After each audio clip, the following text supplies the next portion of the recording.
I'd like to welcome you back to the afternoon session, the third session of this conference, which is titled Bringing the Experience Home to Ireland. So I suppose what this session will do is move from the macro to the micro, to have a look at how we actually sort of drill down into this whole new policy landscape and how we actually affect change for individuals and families with support needs in Ireland. So we've heard this morning from some truly inspirational speakers, and I know that this next session will not disappoint in terms of inspirational speakers and strong content. So I'll continue and move to introduce the first speaker, Bairbre Nic Aonghusa. Barbara was appointed the first Director of the Office for Disability and Mental Health at the Department of Health in 2008. The office was set up by government to bring a more coherent and integrated approach to policy and services for people with disabilities and mental health difficulties.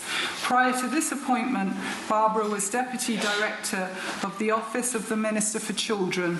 She was Principal Officer in the Mental Health Unit of the Department of Health and Children from 2000 to 2006, where she was involved in the drafting and enactment of the Mental Health Act 2001.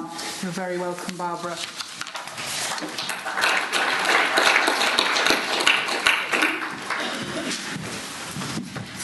Thanks, Rachel, and I'd like to thank Jared and the Centre for Disability Law and Policy for the opportunity to come and talk to you here today on a topic which is very close to my heart of active citizenship, not just for people with disabilities but for all our citizens right across the spectrum.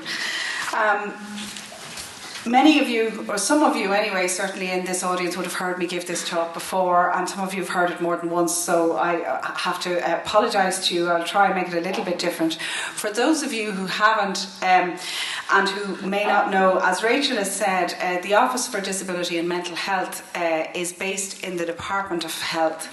I have overall responsibility for policy and legislation and funding of disability and mental health services within the health sector, but we also have the secondary function of a cross-sectoral approach to the needs of people with disabilities and mental health, and that's about working across government to pursue the policy of mainstreaming. The key thing about the Office for Disability and Mental Health, the key thing that I brought to it from my experience in the Office of the Minister for Children, was the need to put the person or the client at the centre of all our thinking.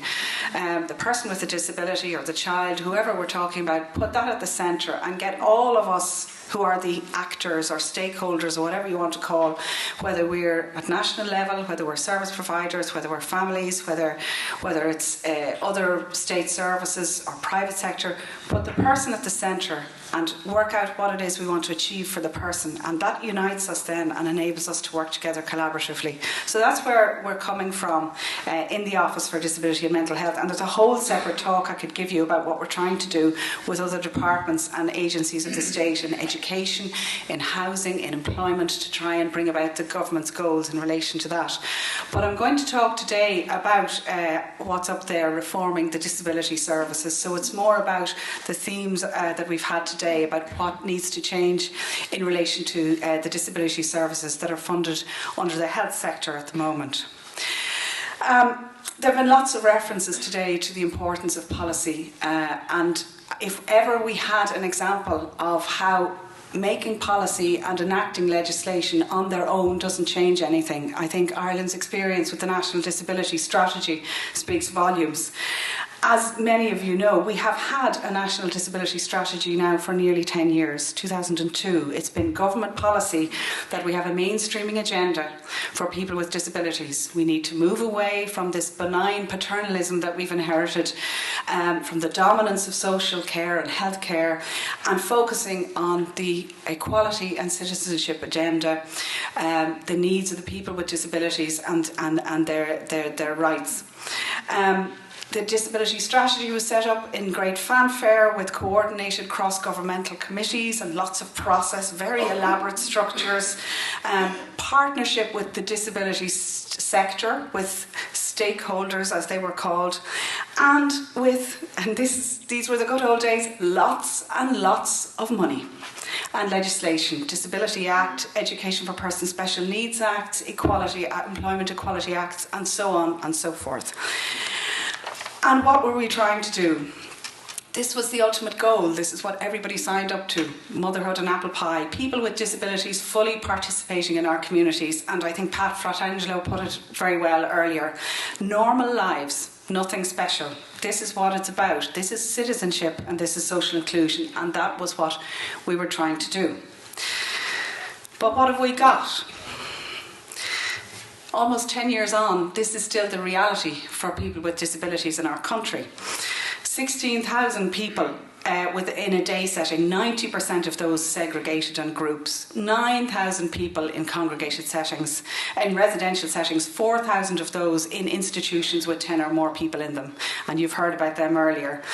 And a system that is continually assessing people and continually fueling the demand for more and more segregated group-based activities, whether it's day, residential or respite.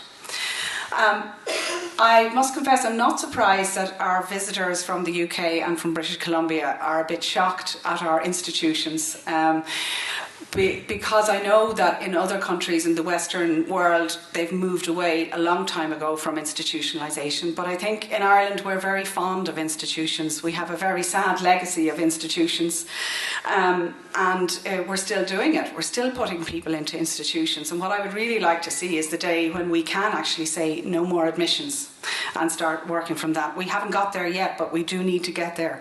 And we also, with a different hat on, need to think about why are we putting older people into institutions when we're busily trying at the other end to get people with mental health difficulties and disabilities out of institutions. But again, I'm straying from the topic. The other piece here is the needs assessment. Our current needs assessment methods are fueling the demand for more and more of the same, more and more of this. And the other way that we have structured our services is that we have little acknowledgement of the role of natural supports, carers and families in the way our services are structured. They almost disempower families and other supports. I was struck by Martin saying earlier that we're at 1993 in terms of the UK reference, and I think he's absolutely right. And I think we need to ask ourselves, how come we're 20 years behind? What is it that is preventing us or has prevented us up till now from changing? These are the things that people say has stopped us. Funding, but with the exception of the last 2 years, we've had more money invested in disability service in the last 10 years than ever before. Literally hundreds of millions went into disability services. Same with human resources. There are a lot more staff and a lot better paid in the services now than there were 10 years ago. Societal attitudes, arguably in the last 10 years, attitudes towards people with disabilities have changed substantially, and there's a lot more acceptance of people with disabilities and their rights now. So maybe we need to ask ourselves who was really benefiting or has been benefiting from keeping things the way they are. Whose needs are being met?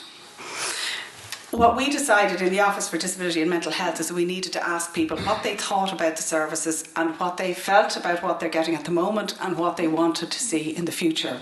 And we did, as part of our value for money review, which I'll talk about in a minute, we asked people, we asked people as part of a consultation process what it is they wanted. And you can see up there on the slide the things that people with disabilities and their families and their carers are saying they want. And you know this because we've been talking about it all day, but it's important to realise that government and politicians don't necessarily know this, and the general public doesn't necessarily know this. There is still the perception that what people with disabilities need and want is to be put into a home or put into a group setting or minded, cared for. And that isn't what that's not what they're telling us. And what they've also been telling us is, sorry, I'm getting carried away here. This is what people feel about what they're getting at the moment. They're not happy with the level of independence they have. They want more choice, they want more control, and they're not happy with the support they're getting to enable them to do ordinary things in ordinary places. This is not a surprise to anyone here in this room, but as I say, it's not generally known in the general public. So, our Value for Money and Policy Review, which is underway in the department and is due to be completed at the end of this year. I took the view 2.5 years ago that we needed to find a different way of delivering our disability services. And there is a saying, never waste a good crisis. And when the financial crisis landed in government in 2008, 2009, the Department of Finance was putting its BDI around where there was potential waste. And quite rightly, they saw an enormous budget there for disability services, 1.5 billion being spent on maybe, 25,000 to 30,000 people. What were we spending it on?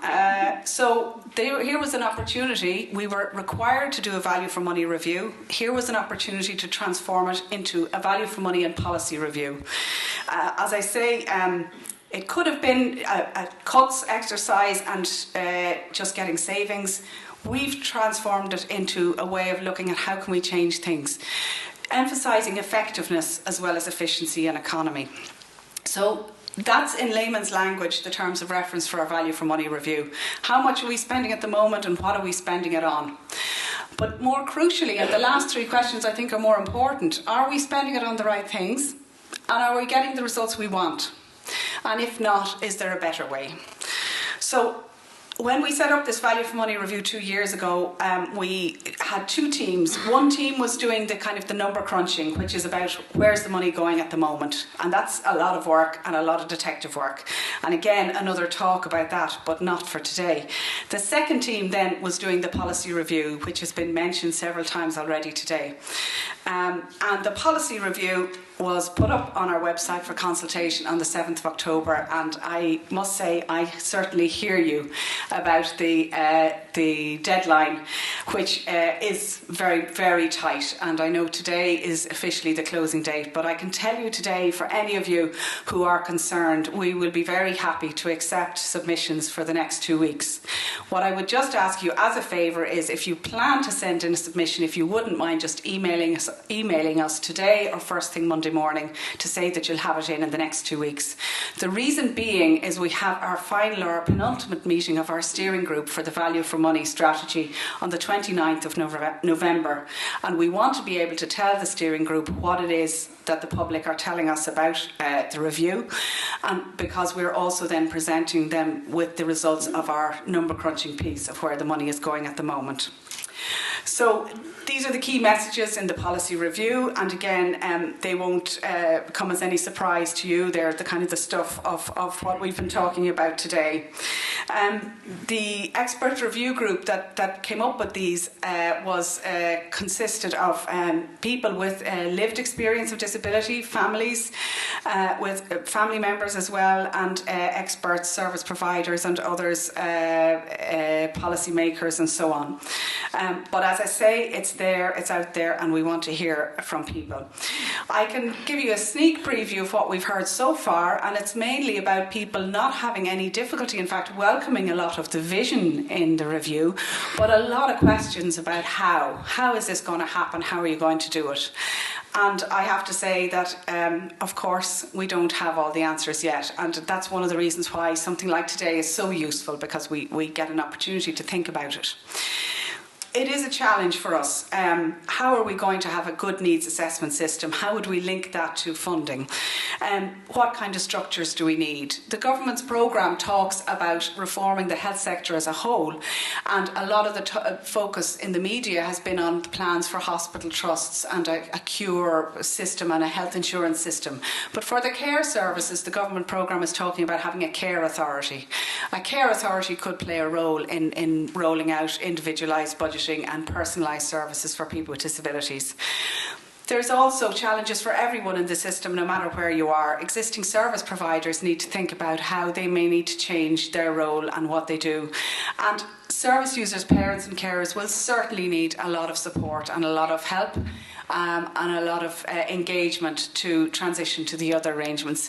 And another key part of what is envisaged in the policy is the role that other parts of the state services will have to play: education, housing, employment, in order to live a full life.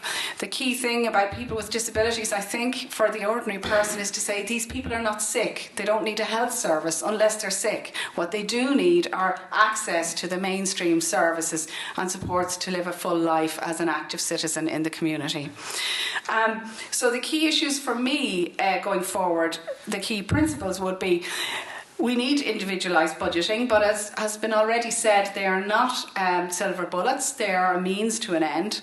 We need personalised services with the person at the centre of all the services, and we need empowered service users and families. We need that's going to be the key driver, because one thing I'm sure about is that we can't do this from the centre on our own.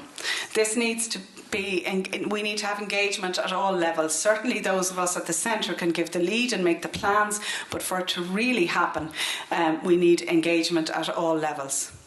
But what we are doing at the centre is, as I said, we're doing this consultation. We have already consulted with other government departments, and the good news is that, once again, none of them have any difficulties with the principles, though the Department of Finance remains to be convinced that the new system would cost no more than the existing system. And so if any of you have any proof of that, I'd love to hear it. Evidence is what they want. And we hope, as I say, our finalisation of the work is the end of the year. We will then, early in the new year, be bringing proposals to government and hopefully have a formal government decision then about the way forward. And then we will have to do our implementation plan. And I fully agree with what Brian said earlier, that this will take time and it will take several years. And we probably will make mistakes. I remember at one point when I was leaving college, I was given this little postcard that said, "I'm not going to make the mistakes my parents made." And then you turned it over and said, "I'm going to make new ones of my own." So I think we can learn from what other countries have done and try not to make the mistakes they made, but we probably will make our own. But that's how you learn, as we all know. So the good news, though, is that you don't have to wait for the system to change. Don't despair. Change is already happening in the system. There are a lot of families and service users already changing, and in fact the next three speakers after me are going to tell you about the changes, the really exciting changes that are already happening in the system. So what I would like to say in conclusion to you is that what we need to do now is everybody needs to start thinking about where you fit into this system, wherever you are. If you're an academic, you're a service provider, you're a family member, you're a service user, you're in a government department, or even a politician. Everybody has a part to play, and the more we talk about this, the more we think about it, the better. And we would certainly in the department like to know what you think of our plans. And finally, I mentioned there the politicians. I know that Minister of State Kathleen Lynch is going to be joining us later on, but she has been very supportive of this, and indeed the question of reforming the disability services and individualised budgets is in the programme for government. So the government would be very keen to see this happen within the lifetime of their government.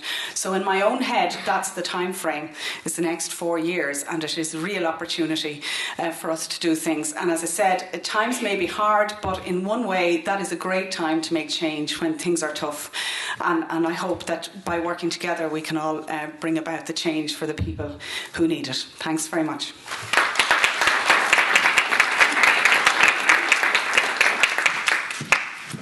Thanks very much, Barbara.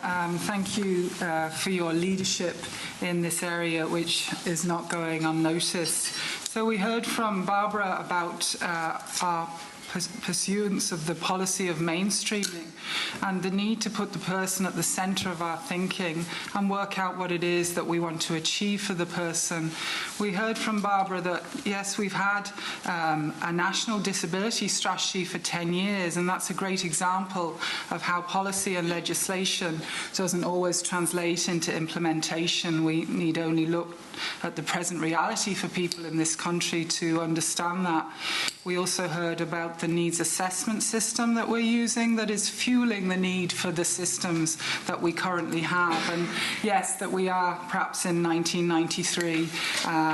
In fact, that was the year my son, who has a disability, was born, so that's interesting. But in some ways we're not in 1993, because I remember at that time I was working with a big disability service provider who shall remain unnamed in Dublin, and at that point I had to wear a uniform to work, and I do believe that the current post holder in that post no longer wears a uniform, so that's some progress. The Office for Disability and Mental Health is choosing to use the value for money review as an opportunity to do more than look at, value for money and cutting costs, as an opportunity rather to see what's working and what's not working, which are two of the most critical questions that we need to have in our minds as we attempt to move forward. So I'd like to also thank Bairbre for taking up the lobbying from the floor this morning and for granting us a 2-week extension around our submissions on the disability policy review.